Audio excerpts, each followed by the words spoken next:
तो उत्तर प्रदेश के मुख्यमंत्री साहब ने अभी कुछ दिन पहले एक बयान दिया था कि महाकुंभ जो हमारे हिंदू भाइयों के लिए एक बहुत बड़ा उत्सव, एक त्योहार होता है, जहां पर दुनिया भर के हमारे हिंदू भाई बहन वहां पर जाते हैं। उन्होंने एक बयान दिया था कि वहां पर मुसलमानों ने आना नहीं चाहिए, कुंभ मेले के अंदर आना नहीं चाहिए।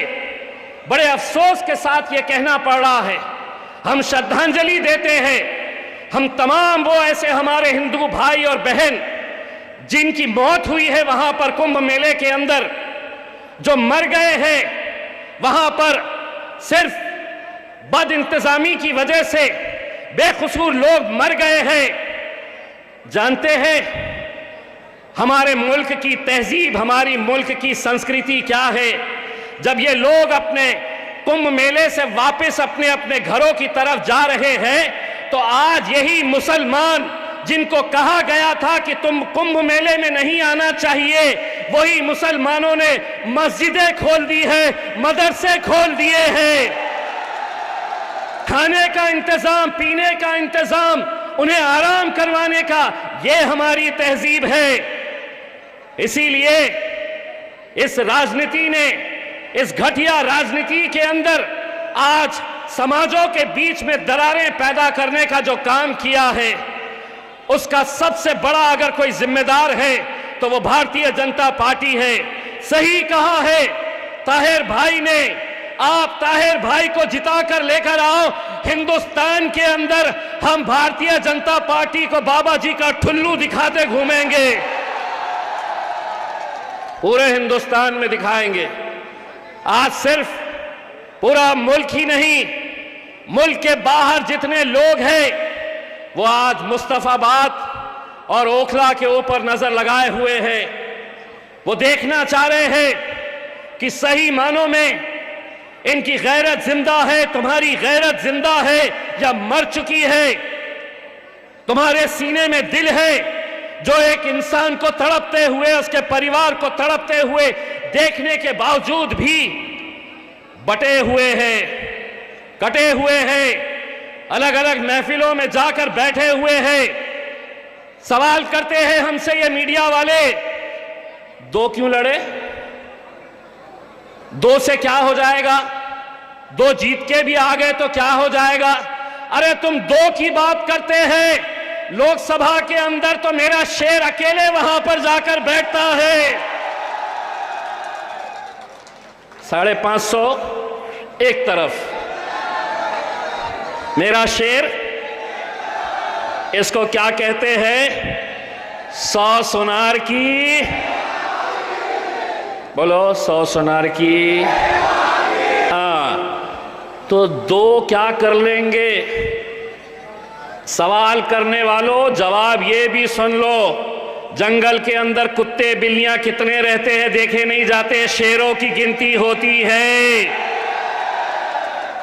तो मेरा भाई, मैं आप लोगों से ये अदबन गुजारिश करने के लिए आया, मेरी माएँ और बहनें जो आज घरों से सुन रही है हमें, ये इलेक्शन हमारे वजूद का है, हमारे मुस्तकबिल का है, हमारी पहचान का है, हमारी शिनाख्त का है।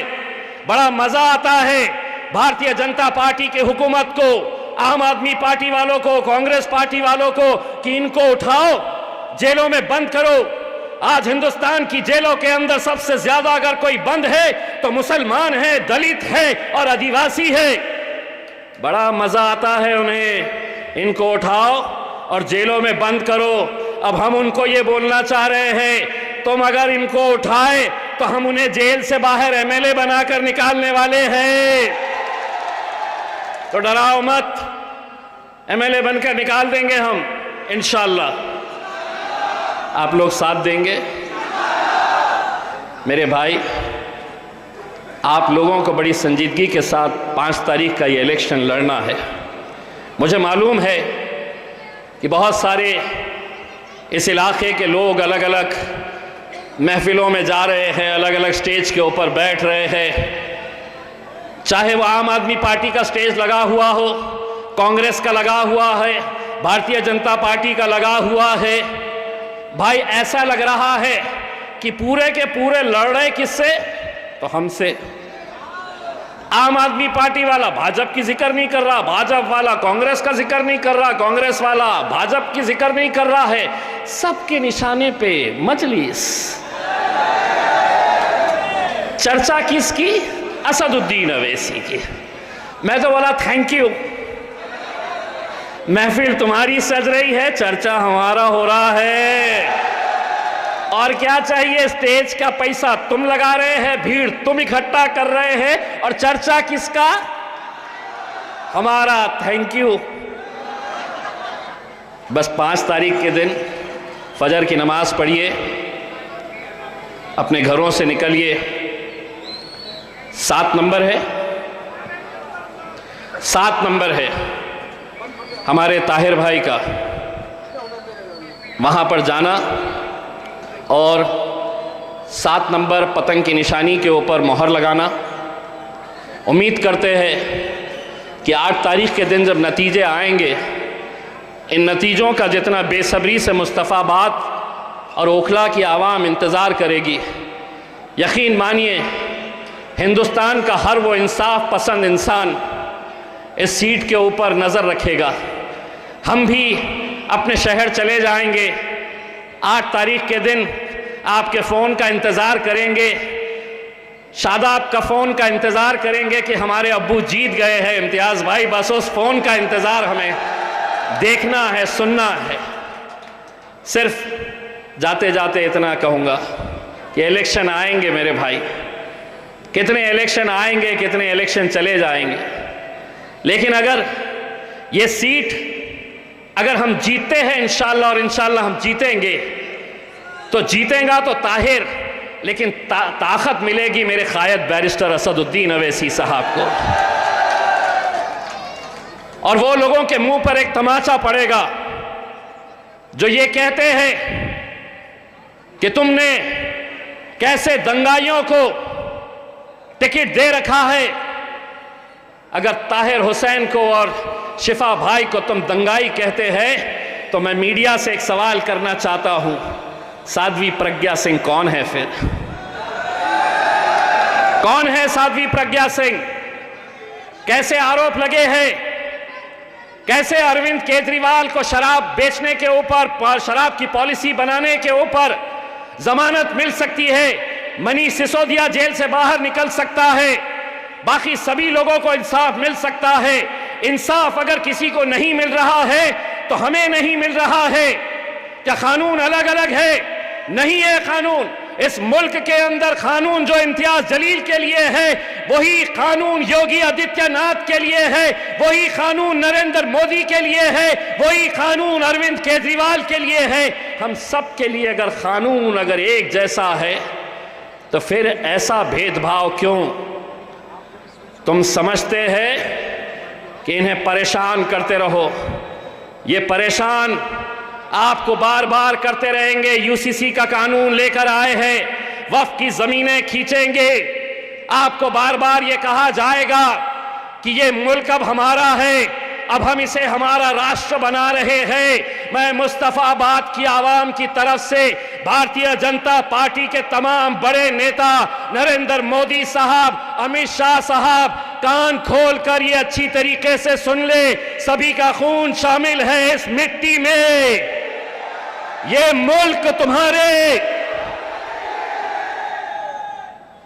वहां तक पहुंचाना है, ये मुल्क तुम्हारे।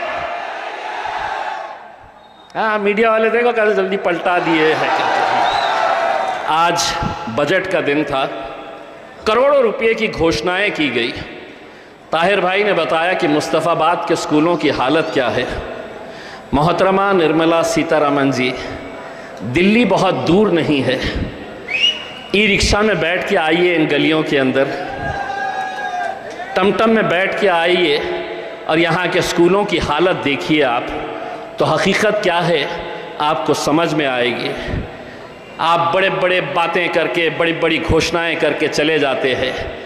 आज हमने जब मुस्तफ़ाबाद के मसलों के बारे में हमने पूछा कि यहाँ के मसले क्या है, तो आप लोगों को भी शर्म आनी चाहिए इस बात के लिए। हमें शर्म आई है एक एक नौजवान, एक एक बुजुर्ग, एक एक मेरी माँ और बहनों को ये गौर से सोचना चाहिए कि 76 साल हो गए हैं, आज भी हमारे मुद्दे क्या है? तो अच्छी सड़कें चाहिए, कचरा नहीं दिखना चाहिए, हमें पानी साफ सुथरा चाहिए, अच्छा स्कूल चाहिए। यही मुद्दों को लेकर हर 5 साल के बाद हम इलेक्शन लड़ते रह रहे हैं। वही आएंगे, दोबारा आएंगे, तुमको मनाएंगे, समझाएंगे कि अब हम ये करने वाले हैं। अगर ऐसी सड़कों की हालत है तो कहीं ना कहीं तुम भी उसके जिम्मेदार हो। इसलिए जिम्मेदार हो कि इलेक्शन वक्त में तुम बढ़ जाते हो, तुम बिखर जाते हो। अरे एक बार एक ताकत बनकर देखो तो सही, एक आवाज लगाओ तो सही। तुम्हें बहकाया अगर जाएगा कि ये मुमकिन नहीं है यहां से मजलिस का जीतना, तो ये इम्तियाज जलील को देखो, 20 साल के शिवसेना वाले को उखाड़ कर फेंका था और अल्हम्दुलिल्लाह मजलिस का झंडा लहराया था। वहां की आवाम अगर कर सकती है तो ये आवाम भी, ये नौजवान भी, ये मेरी माएँ और बहनें भी कर सकती है। इलेक्शन सिर्फ वोटों से नहीं होता है। माँ, मैं आपसे गुजारिश कर रहा हूं, ये नौजवान निकलेंगे, आप वोट डालिए और अल्लाह की बारगाह में सिजदे में चले जाइए कि या अल्लाह ये सीट हमारी जिता कर लेकर जा, ये सीट हमारी जिता दे। इंशाअल्लाह असदुद्दीन अवैसी और मजलिस इत्तेहादुल मुस्लिमीन को बहुत ताकत मिलेगी मेरे भाइयों। और बाकी बहकावे में आने की ज़रूरत नहीं है। 5 तारीख के दिन जाना है, पतंग की निशानी देखना है और कैसे वोट करना है तो धपाधप धपाधप धपाधप धपाधप। धन्यवाद, बहुत बहुत शुक्रिया।